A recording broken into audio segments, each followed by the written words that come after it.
காத்துவாக்குல நம்ம hello எஃப்எம்எல். Hello FM 91.5 தமிழரின் பேச்சு, தமிழகத்தின் மூச்சு. காத்து வாக்குல கேட்டுட்டு இருக்கீங்க. நான் உங்க அபிராமி பேசிட்டு இருக்கேன். இது நம்ம ஆளுல இன்னைக்கு நம்ம கூட சுரேஷ் இருக்காரு. நிறைய சமூக சேவைகள் பண்ணிட்டு இருக்காங்க. அதுவும் டீமோட சேர்ந்து இப்ப ரீசெண்டா மேட்டூர் அணையில தேங்கி இருக்கக்கூடிய குப்பைகள் எல்லாத்தையுமே குழுவா சேர்ந்து அகற்றி இருக்காரு. அவர் கூட தான் இன்னைக்கு நம்ம நிறைய விஷயங்கள் பேச போறோம். வணக்கம் சுரேஷ், ஃபர்ஸ்ட் உங்களை பத்தி சொல்லிடுங்க. வணக்கம் மேடம். சோசியல் சர்வீஸ்ன்னு பாத்தீங்கன்னா நம்ம சின்ன வயசுல இருந்தே அதுல கொஞ்சம் ஆர்வம் அதிகம். அதனால அப்ப எதுவும் வாய்ப்பு கிடைக்கல. கொஞ்சம் சின்னதா பண்ணிட்டு இருந்தோம் ஊருக்குள்ள.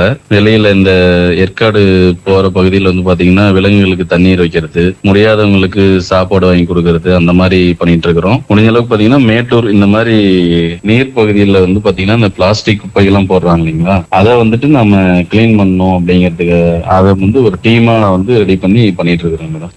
ஓகே சுரேஷ், நிறைய சோஷியல் ஆக்டிவிட்டிஸ் எல்லாம் பண்ணிட்டு இருக்கீங்க. இதெல்லாம் எப்போ ஸ்டார்ட் ஆச்சு? எத்தனை வருஷமா பண்ணிட்டு இருக்கீங்க? சின்ன ஊருக்குள்ள ஃபங்க்ஷன் பண்ணும்போது விளையாட்டு போட்டிகள் நிறைய, வேற இந்த மரக்கன்றுகள் நடுறது அந்த மாதிரி. அப்புறம் பாத்தீங்கன்னா முதியோர் இல்லம், இந்த காது கேளா பள்ளி எல்லாம் இருக்கு இல்லைங்களா, அங்க போய் உணவளிக்கிறது அந்த மாதிரி பண்ணிட்டு இருந்தோம். அது வந்து பாத்தீங்கன்னா நாளடைவுல வந்து நம்ம சரி இன்ஸ்டா யூடியூப் வந்தவொடனே நிறைய பேர் அதுல பண்ண ஆரம்பிச்சிட்டாங்க. நம்மளும் அதுல ஒரு சில விஷயம் நம்ம பண்றதை வந்து வீடியோவோ போடலாம் அப்படின்னு போடுறதுல நிறைய ரீச் ஆயிடுச்சுங்க மேடம்.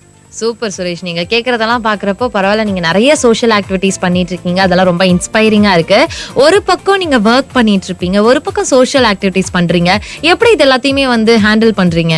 சோசியல் சர்வீஸ்க்காக டைம் ஸ்பெண்ட் பண்றதுன்னு பாத்தீங்கன்னா நம்மளோட டீம்ல இருக்கிறவங்க ஒரு 7-8 பேர் இருக்கிறாங்க. நம்ம இப்ப நாளைக்கு மேட்டூர் போகணும்னா இன்னைக்கு நைட்டு சொல்லிட்டோமா, மார்னிங் கண்டிப்பா வரல அப்படிங்கிற வார்த்தையை தவிர்த்துட்டு உடனே வந்து நிப்பாங்க போலாம் அப்படின்னு சொல்லி. அந்த மாதிரி ஒரு டீம் அமைந்ததுனால சீக்கிரம் மூவ் ஆயிட்டு போயிட்டு இருக்கு madam. So team is strength அப்படின்ற மாதிரி சொல்லியிருக்கீங்க. டீம் வந்து எனக்கு ரொம்ப சப்போர்ட்டிவா இருக்காங்க அப்படின்ட்டு நிறைய விஷயங்கள் பேசிட்டு இருக்கீங்க. இது நம்ம ஆளுல இன்னைக்கு நம்ம கூட சுரேஷ் இருக்காரு. நிறைய சோஷியல் ஆக்டிவிட்டிஸ் பண்ணிட்டு இருக்காரு. அவர்கிட்ட தான் இன்னைக்கு தொடர்ந்து நம்ம பேசிட்டு இருக்கோம். இப்ப ரீசெண்டா மேட்டூர் டேம்ல வந்து ஒரு சுத்தம் செஞ்சீங்களா குழுவோட சேர்ந்து? அந்த எக்ஸ்பீரியன்ஸ் பத்தி சொல்லுங்க சுரேஷ்.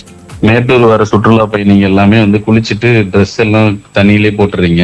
அது வந்து நிறைய அசுத்தமாயிருது, தண்ணி எல்லாம் கெட்டு போயிருது. நீங்க மாதிரி மேட்டூருக்கு ஒருத்தர் வந்து வீடியோ போட்டிருந்தாரு இன்ஸ்டாவில்.